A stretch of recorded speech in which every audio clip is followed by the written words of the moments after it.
Thanks, Jean. And of course, my sincere thanks to the Ministry of Foreign Affairs of Mexico, the Instituto Matias Romero, and the James Martin Center for inviting me to talk to you today. This summer school program is a very unique program and a very valuable one, particularly from our perspective in the United Nations. So with that, hola colegas, espero que todos estén bien. And to my cricket playing colleagues from the Caribbean, I hope you're also well. I wanted to start today with a few words on multilateralism before I get into the sort of the mechanics and functions of the UN, and especially talk about the role of multilateralism in international peace and security. I think we should all be pretty frank that achieving some of this became very clear in Jean's presentation before, but achieving multilateral results is difficult. And this is largely due to the sheer volume of actors and the points of view that are being heard. Multilateral institutions, they can be sclerotic, and they are sometimes justifiably subject to criticism about lowest common denominators and endless recitation of non-national positions. I think as the president-designate of the 10th NPT Review Conference said recently, successful multilateralism requires patience, a willingness to listen to others, and flexibility. But the rewards for pursuing multilateral approaches are outcomes that are, for the most part, lasting. And when it comes to international peace and security, multilateralism seeks to establish and maintain collective security for an increasingly interconnected planet, incorporating the concerns and priorities of all states. And when it comes to nuclear weapons, this is especially important because any use of a nuclear weapon would likely have global consequences, and the effects would not be contained to the antagonists. As the UN Secretary General Antonio Guterres said, the elimination of nuclear weapons is vital to something beyond the fate of any single state, the survival of life on this planet. So consequently, every state has a role to play in bringing about the elimination of nuclear weapons. And the current environment in which we find ourselves makes it even more important that states redouble their efforts to achieve this outcome. Because we're currently in a geostrategic context of increasing military competition between nuclear weapon states, a growing role of nuclear weapons in national security strategies articulated in more expansive doctrines that envisage more uses for nuclear weapons, modernization campaigns for nuclear weapons that are introducing new capabilities. Emerging technologies are exposing new vulnerabilities, particularly in nuclear command and control structures. And there's an increasingly blurred line between strategic and conventional capabilities, as witnessed by the development of faster, accurate, and stealthier missiles that are increasingly available, and so-called hypersonic weapons. In such an environment, the risk of a nuclear weapon being used, either intentionally, accidentally, or through miscalculation, is the highest since the end of the Cold War. The COVID-19 pandemic that we're all still living through is very much a stark reminder of how threats with a seemingly low probability of occurrence can become very real very quickly, evolving into devastating global problems. And we need to ensure that this does not become the case for nuclear weapons. In 1945, the world witnessed both the birth of nuclear weapons and the current multilateral order, and the two have been linked ever since. For over 3/4 of a century, the international community has sought to balance harnessing the benefits of the peaceful uses of nuclear energy with a quest to reduce and ultimately eliminate the dangers posed by nuclear weapons. Following the devastation of the Second World War, the UN was understandably focused on disarmament and made it a priority. This is reflected in the Charter, Chapter 4, Article 11 of which states that the General Assembly may consider the general principles of cooperation in the maintenance of international peace and security, including the principles governing disarmament and the regulation of armaments. Chapter 5, Article 26 says that in order to promote the establishment and maintenance of international peace and security with the least diversion of armaments of the world's human and economic resources, the Security Council shall be responsible for formulating plans for the establishment of a system for the regulation of armaments. It's actually been speculated too that had the use of nuclear weapons taken place prior to its drafting, the Charter may have or was likely to include a reference to nuclear weapons. Instead, nuclear disarmament was among the earliest priorities of the newly founded organization, so much so that the very first General Assembly resolution in 1946 called for the establishment of a commission to deal with the problems raised by the discovery of nuclear energy. And that commission was to, among other things, make proposals for the elimination from national armaments of atomic weapons and of all other major weapons adaptable to mass destruction. The UN pursues nuclear disarmament and non-proliferation through a variety of multilateral forums that are known collectively as the United Nations Disarmament Machinery. And they consist of the First Committee of the General Assembly, the Conference on Disarmament in Geneva, and the United Nations Disarmament Commission. Now, I understand that a few of you or some of you will be going on to postings in New York and Geneva. So these bodies are going to be very relevant, I would assume, if you're dealing with disarmament to your daily work. The first committee deals with disarmament, global challenges and threats to peace that affect international security, and seeks out solutions to the challenges of the international security regime. It considers all disarmament international security matters within the scope of the Charter or relating to the powers and functions of any other organ of the UN.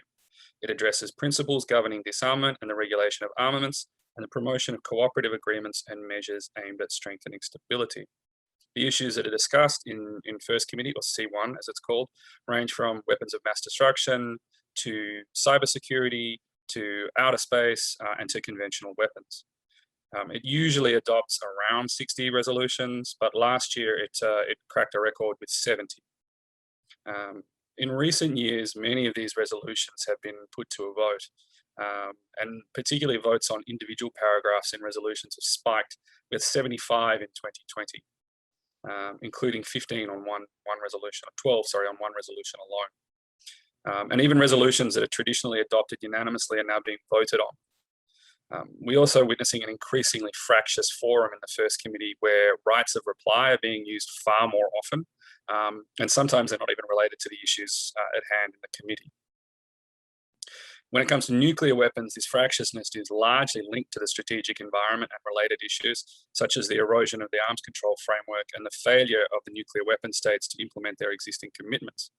And recent contentious issues have included US-China relations, the Middle East zone free of nuclear weapons and all other weapons of mass destruction, and the Treaty on the Prohibition of Nuclear Weapons.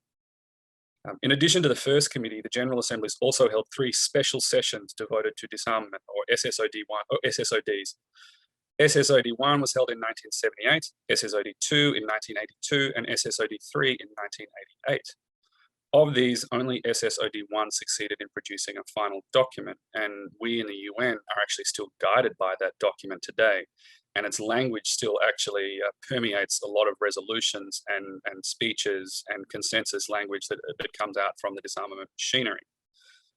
SSOD1 stated that the accumulation of weapons, and particularly nuclear weapons, constitutes more of a threat than a protection for the future of humanity. It stressed that we must halt the arms race and proceed to disarmament or face annihilation. It reaffirmed that nuclear disarmament and preventing nuclear war are the highest disarmament priorities, and it highlighted the central role and primary responsibility of the UN in the sphere of disarmament. It also created the current disarmament machinery, including what was called the Committee on Disarmament, but is now called the Conference on Disarmament. The CD is the single multilateral disarmament negotiating forum. It's comprised of 65 states, and it takes decisions on the basis of consensus. It's primarily focused on the following issues: cessation of the nuclear arms race and nuclear disarmament, prevention of nuclear war, including all related matters, prevention of an arms race in outer space, effective international arrangements to assure non-nuclear weapon states against the use or threat of use of nuclear weapons, what Jean referred to before as negative security assurances, new types of weapons of mass destruction, including things like radiological weapons, a comprehensive program of disarmament and transparency in armaments. The CD's successes include the negotiation of the Comprehensive Nuclear Test Ban Treaty and the Chemical Weapons Convention. Unfortunately, it hasn't negotiated anything since 1995, and the consensus rule has effectively become a veto. The United Nations Disarmament Commission was created by SSOD1 as a deliberative body and a subsidiary organ of the General Assembly. Its function is to consider and make recommendations on various problems in the field of disarmament. Its membership is universal, and it seeks to adopt unanimous decisions. Even though it operates under GA rules of procedure, it seeks to find consensus in outcomes. It has a maximum of 4 agenda items, but since 1998, it's only dealt with 2, one on nuclear and one on conventional weapons, each of these for a period of 3 years. Lately, there has been a push for a third agenda item, which is allowed if states agree by consensus, which actually resulted in deliberations on the prevention of an arms race in outer space. Successes from the DC in the nuclear field include the recommendations on verification and all its aspects from 1988 and the 1999 guidelines on nuclear weapon-free zones. Unfortunately, it hasn't produced anything nuclear related since 1999, and it hasn't actually even met for the last 2 years. And that's related to organizational matters, but obviously also to the COVID pandemic. Even though it's not technically part of the disarmament machinery, the Security Council also plays a role in nuclear disarmament, non-proliferation in the context of international peace and security. Again, as Jean made a couple of references to the DPRK and to Iran. Those are the two ongoing nuclear non-proliferation files in front of the Council. For Iran, the Security Council has been considering the issue of Iran's nuclear program since 2006 with Resolution 1696. And has adopted 12 resolutions in total. And while many of these are administrative, they also demanded that Iran cease its enrichment and reprocessing activities, and they increasingly ratcheted up sanctions on Iran, from travel bans to asset freezes to trade controls, an arms embargo and cargo inspections. Those resolutions culminated in Resolution 2231 in 2015, and that was a resolution that effectively endorsed the Joint Comprehensive Plan of Action on Iran's nuclear program, which, as I'm sure you all know, was the agreement between the P5+1 and Iran on how to end the stalemate. On the DPRK, it first appeared on the Security Council agenda following its announced withdrawal from the NPT in 1993, but concerted action on this file has only really taken place since the DPRK's first nuclear test in 2006. As a result of further nuclear and missile tests, sanctions have been increasingly tightened. In addition to the ongoing files, there have been a couple of standalone sessions and resolutions on disarmament and non-proliferation. In 1995, the Security Council passed a resolution on negative security assurances, which effectively codified the individual positions by the nuclear weapon states regarding the provision of security assurances to non-nuclear weapon states of the NPT. It also noted that in case of aggression with nuclear weapons or the threat of such aggression against a non-nuclear weapon state, any state can bring the matter immediately to the attention of the Security Council to enable that council to take urgent action to provide assistance. And it invites member states to take appropriate measures in response to the request from the victim for technical, medical, scientific, or humanitarian assistance. In 2009, under the presidency of the United States, the Security Council held a summit-level meeting that produced Resolution 1887, which emphasized the primary responsibility of the Security Council to address nuclear threats, and that all situations of non-compliance with nuclear treaties should be brought to its attention. The resolution expressed strong support for the NPT, called for the entry into force of the Comprehensive Nuclear Test Ban Treaty, and called for the CD to quickly negotiate a treaty banning the production of fissile materials for explosive devices. In 2016, the Council adopted Resolution 2310, which was not adopted unanimously. One state, Egypt, abstained, but which, among other things, reaffirmed the commitment to the NPT and urged that all states that had not signed or ratified the CTBT, but particularly the 8 remaining Annex II states, to do so without further delay. It also encouraged all state signatories to promote the instrument's universality and affirmed that entry into force would help enhance international peace and security. Now, UN member states are aided in their pursuit of nuclear disarmament and non-proliferation by the UN Secretariat. So that is the organization that John was referring to before, my organization, which has had several incarnations over the years, from the Center for Disarmament to the Department of Disarmament Affairs, and now the United Nations Office for Disarmament Affairs. We take our mandate from the Charter, from SSOD1, and from the various General Assembly and Security Council resolutions that outline our tasks and duties, especially in terms of supporting the global disarmament and non-proliferation regime. As I'm sure you've already heard throughout the course, that regime is made up of bilateral agreements such as the New START Treaty, plurilateral arrangements such as the Nuclear Suppliers Group, regional initiatives such as nuclear weapon-free zones, and multilateral instruments such as the Outer Space Treaty, the Partial Test Ban Treaty, the NPT, and now the TPNW. Broadly speaking, we at UNODA has several major roles when it comes to nuclear weapons. We are the custodian of multilateral treaties related to nuclear disarmament and non-proliferation. That's the NPT and the TPNW. But we assist in strengthening the regime and the norms against nuclear weapons. For example, the entry into force of the CTBT, negotiations on new instruments, and of course, we're the liaison with the other bodies in this sphere, such as the IAEA, the ICRC, and the CTBTO. We provide support, technical and substantive, to office bearers and senior officials, such as the presidents of various meetings or conferences of states parties to those treaties. We also provide technical, procedural, and substantive support to any member state in their disarmament initiatives. That level of support clearly varies depending on the state, but many of our member states have minimal capacities but a genuine desire to make progress in disarmament, and UNODA is always available to assist in that capacity however we can. We also cooperate closely with civil society and research institutions and academia on the pursuit of a world free of nuclear weapons. We ensure that civil society and other groups, such as youth and women, can have their voices heard in multilateral forums. And finally, we support the Secretary General and the High Representative for Disarmament Affairs in their advocacy in pursuit of a world free of nuclear weapons.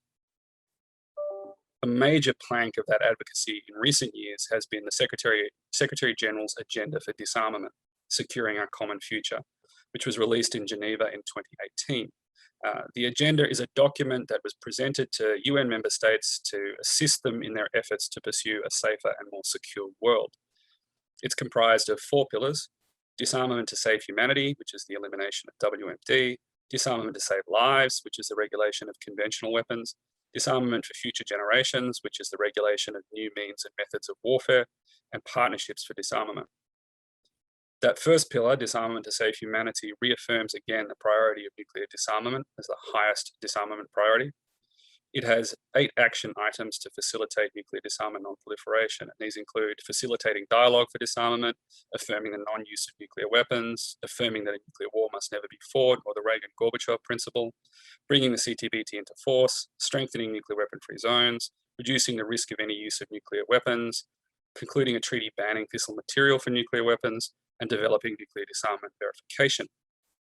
24 states have signed up as champions or supporters of these action items, and significant progress has already been made, especially in terms of nuclear weapon-free zones, risk reduction research, and verification. I would like to open up to questions, but before I do so, I want to stress that there has been some very, very good progress made in nuclear disarmament since the height of the Cold War arms race. But obviously there is a lot of work left to be done, and we in the UN Office for Disarmament Affairs, and certainly the Secretary General, are very worried that the good work that has been done is currently in the process of being reversed. So for more than 75 years, the UN has been an active player in the pursuit of a world free of nuclear weapons. And ultimately, though, it's up to member states to achieve this goal, to work together to bridge divides and use all available tools at their disposal to reignite the process of nuclear disarmament. And that's why initiatives such as this summer school are so valuable for us at the UN. And we at UNODA remain ready and willing to help all member states for as long as that help is needed, and hopefully that will be much less time than 75 years. If you're interested in more information, you can find it on our website at www.un.org/disarmament, or you can follow us on social media for developments in this field too. So thank you very much. And with that, I hope people have some questions. Excellent presentation, and let me also echo our deepest appreciation to you and your colleagues for the fantastic work that you continue to do. It was easy for ODA to do this kind of work in the good old days of arms control and disarmament, but these days it's more and more difficult, and I fully understand and appreciate also the pressures that are on you and colleagues in the disarmament department, and yet you still do it with determination, and you keep the candle alive. So thank you very much for that. And with a smile on our faces too, Jean. Don't forget that. I will say this in this environment, and I've said it many times. I have the deepest admiration for people, for the colleagues at the Department of Disarmament Affairs. So for those of you who are in New York, and there are a number of our course participants, Mr. King is one of the kingpins there. Make sure that you visit often the 31st floor and the UN building because you get a lot of inspiration from doing so. So I'm going to open it for questions. I see Elena and then Zemena. Go ahead. Thank you very much. And thank you, Mr. King, for a very comprehensive and packed full of information. I just wanted to ask you, I heard you mention the role of the Security Council in disarmament and non-proliferation. You mentioned Resolution 2231 and 1718 on DBRK, but wanted to ask you if you could elaborate a little bit more on the type of support that UNODA plays, that sort of a little bit more in details on what kind of role you play with regards or pursuant to Resolution 1540 that does not necessarily have to do with states but non-state actors. So I'd love to hear a little bit more on that. Thank you.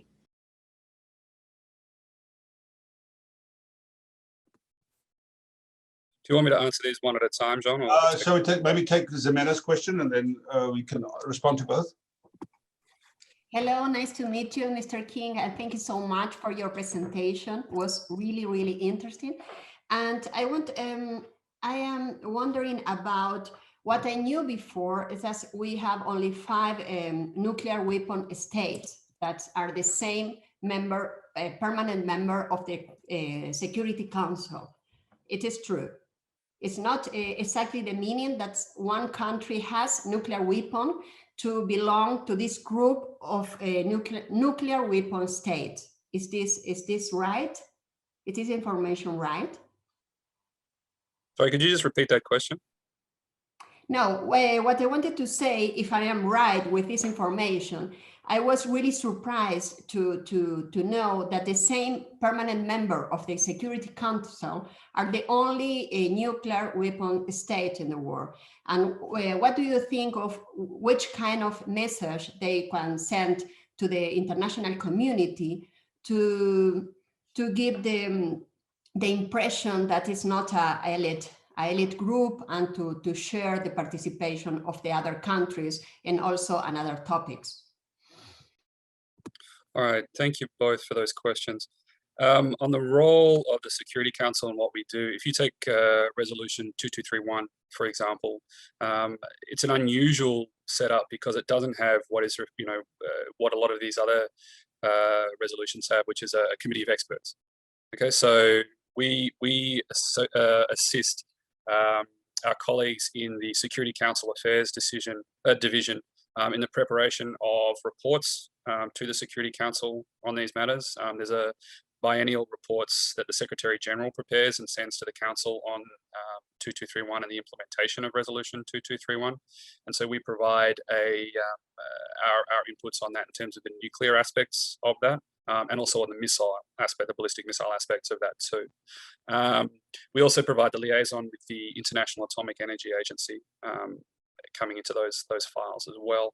Our role on the DPRK is less so.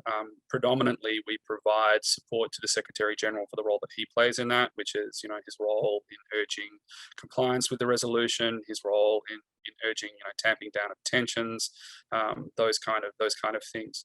Resolution 1540, I realize I skipped over in my presentation, so thank you for pointing that out. Resolution 1540, again, is an unusual resolution. It was adopted in 2004, and it's one of the very few cases where you see the Security Council effectively working as a legislative body. Like 1540 resolution actually requires all states to put in place measures, legislative measures, to prevent non-state actors, and it's very explicit that it's non-state actors, not terrorist groups, to prevent non-state actors from acquiring weapons of mass destruction and their means of delivery. So missiles, drones, what have you. My office plays a very strong role in that. We are the support unit for Resolution 1540. We support the the group of experts on 1540, and we support the committee itself on Resolution 1540. And we've actually recently just started an expansion of that program. We now have a regional director in Africa, in the AU, to help member states with their requirements under that resolution, and we're about to post a regional director in Asia, in the Asia Pacific, to help them with that as well, because I think, as I said before, the capacities between member states tend to be very different when it comes to these things. So we have an obligation and a responsibility to help out where we can, and that includes things like capacity building, preparation of model legislation, preparation of model national reports, and things like that.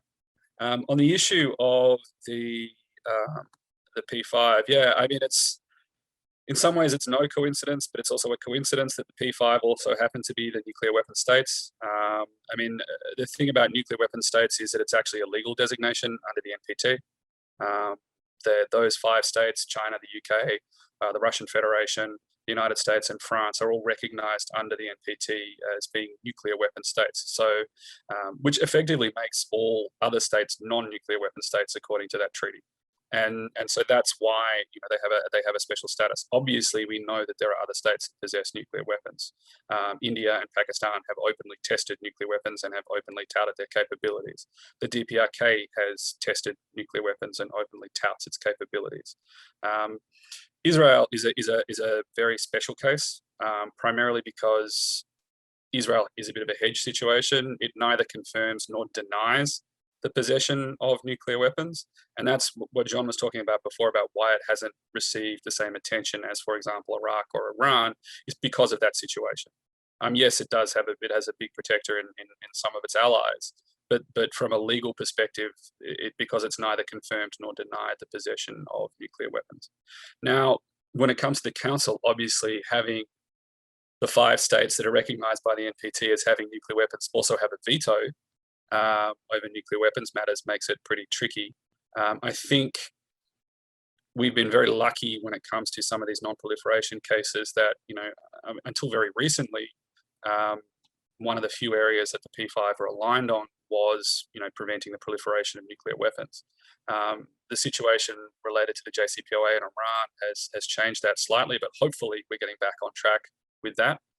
We're certainly very hopeful that the dialogue is ongoing right now in Vienna between Iran, the United States, and the other parties to the JCPOA will get Iran back into compliance with the JCPOA and will return the United States to the agreement, and therefore facilitate the lifting of sanctions and get the agreement back, back and functioning again.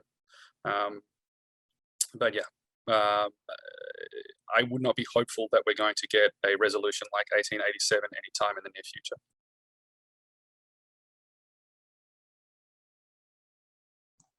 Thank you, Chris. We have another question from Ricardo. Ricardo, go ahead. Thank you, Professor. Thank you, Mr. King, for your very insightful presentation. I have a question regarding the scope of the mandate of the 1540 committee, especially regarding about the extension of mandate given by Resolution 1977, if I'm not mistaken. Do you see that something perhaps might change in how Committee 1540 delivers its work regarding this new review, or if, on the contrary, this might only give that particular committee more powers regarding on how to address and how to approach states, particularly on the efforts on disarmament on non-state actors? Thank you so much. Thanks, Ricardo. I think for those of you who are not as in the loop as Ricardo seems to be on the work of the 1540 committee, the 1540 committee is currently coming to the end of its current mandate and is looking to have that mandate extended. The pandemic has put a bit of a break on that, and so they're still trying. It's been temporarily extended, but they're trying to extend it again. One of the other things that the 1540 committee also does every 5 years is conduct a comprehensive review of the work of the committee, and that has not yet started again due to the same reasons, but is likely to take place in the near future. And certainly there'll be some consultations on that in August that I'm aware of.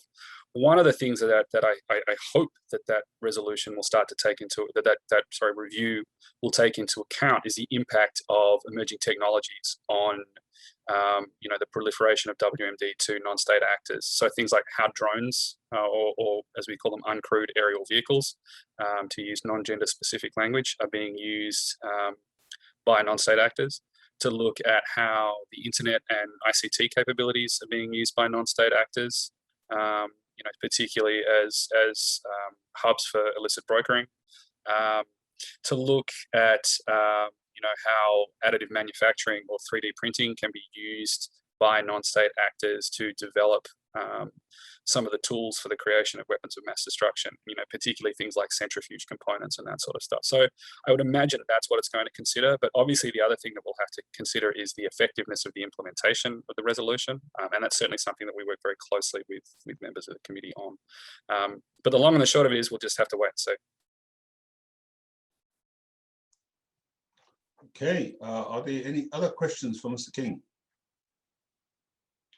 I just want to also mention that there will be, Chris, you may not be aware of it, but one of the 1540 experts will in fact make a presentation next week on 1540, and so I'm sure this issue will be discussed as well.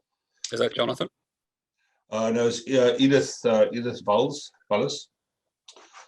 So, okay, any other questions? So, Chris, exhausted. It's a lot of information that you've had to download today, guys. So, sounds like you need a break. You mentioned the Secretary General's agenda for disarmament. Can I ask, what is the kind of feedback on that? I mean, is this going to be, and I say this in all respect, yet another one of these high-level panels, and many other previous secretaries general and other high-level individuals have issued some of these major initiatives, and they are all collecting dust on some bookshelf somewhere. I found the Secretary General's agenda for disarmament as the most forward-looking, progressive version of all of this. But any views on where is this going? Well, I mean, it's just past its halfway point a couple of months ago. So we're about halfway through what we thought the 5 years implementation of the plan would actually, what the agenda would actually be. And the thing to remember, of course, is that, this is not saying what the UN will do. This was saying what member states can do. And I think that's a really important thing to remember, is that we don't really have the mandate to tell states what to do.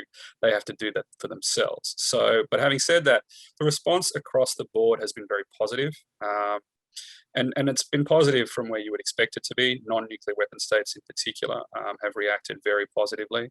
I think of the 4 pillars, disarmament to save humanity, which is the WMD pillar, has been the most controversial. I think there's a lot more alignment on issues related to conventional weapons and even to issues related to emerging technology.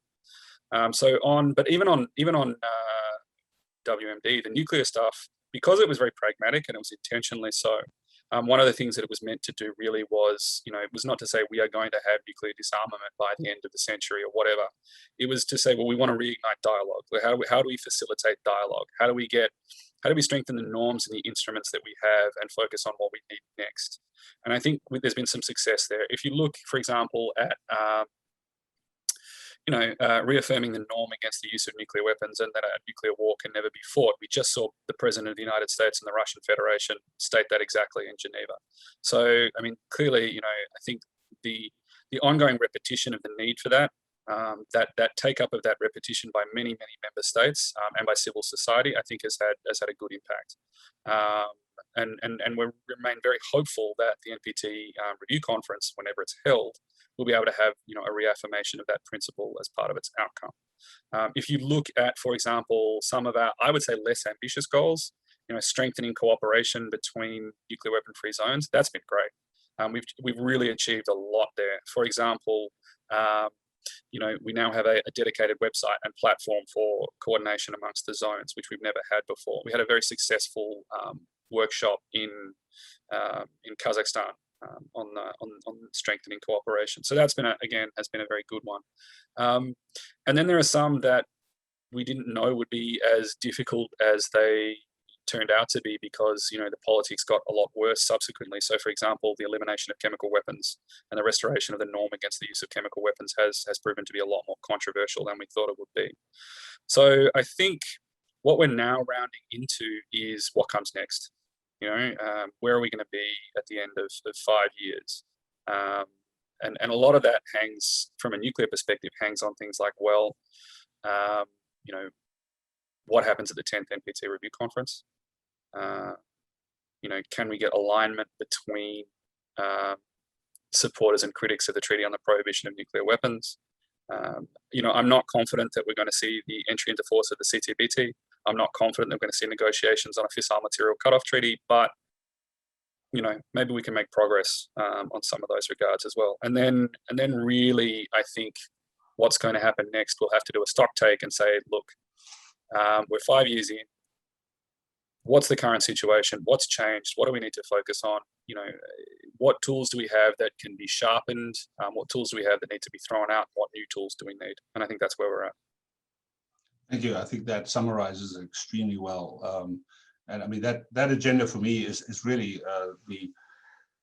the target. And it may, in some cases, be idealistic, but that's the role of the United Nations. It should be idealistic. And I think it's, while you say that it's pragmatic, I think, I hope that once we look back after 5 years, that there will be many of those items that could be ticked off. But I'm going to close this session. We are already running a bit over time. By thanking Mr. King for his presentation and for the fantastic work that he and his colleagues are doing. I would encourage you to read, if you have not yet done so, the Secretary General's agenda for disarmament.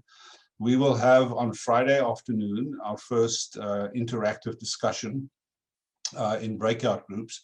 And that document would provide you with a lot of material and food for thought to discuss. I mean, the one item that Chris mentioned, that finally there is a reaffirmation of the famous Reagan-Gorbachev statement that nuclear war cannot be fought and not be won. You know, I think that is that's an important statement, and it would be good for you to kind of consider what is in this document that you find useful and that could lead to further developments in this field. So with that, Chris, I'd like to thank you very much. Please give my warm regards to all the colleagues and friends in the department. Thanks, John. And like I said, like John said too, if you are in New York, feel free to drop by. We have moved, John. We're now on the 30th floor, not the 31st floor. Oh, okay. So don't get lost next time you're in the building. I haven't been there very much. And enjoy the rest of your course. All right. Bye. Thank you very much, Chris.